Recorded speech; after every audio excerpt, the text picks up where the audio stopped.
everyone! Welcome back to the Project Awesome. So I'm here today for my first ever Tuesday tips.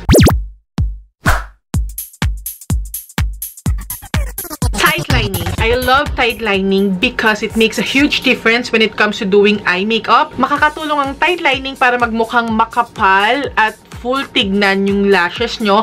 At kapag naglagay kayo ng false eyelashes, hindi kayo makakakita ng skin sa ilalim ng inyong pilik mata. So, ano ba yung tightlining? Yun yung lilinyahan nyo yung upper waterline nyo.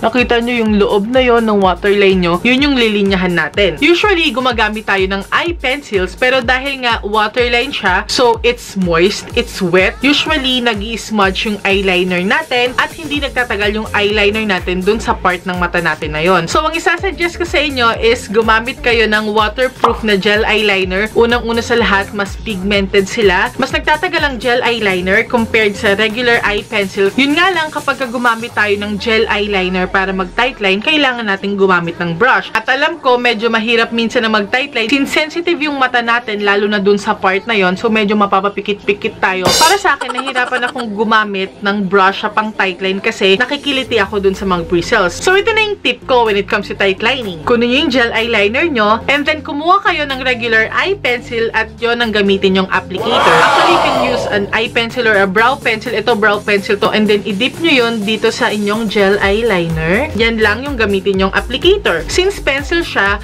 mas smooth yung surface niya. So, mas maiiwasan yung makikiliti yung inyong mata.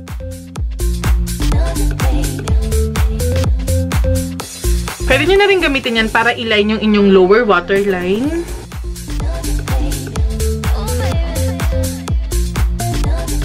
And voila! Nakita nyo yung difference? Naging mas makapal tignan yung pilik mata ko dito sa side na to kaysa dito. At mas naging buhay tignan yung aking mata nung nag-tightline na tayo.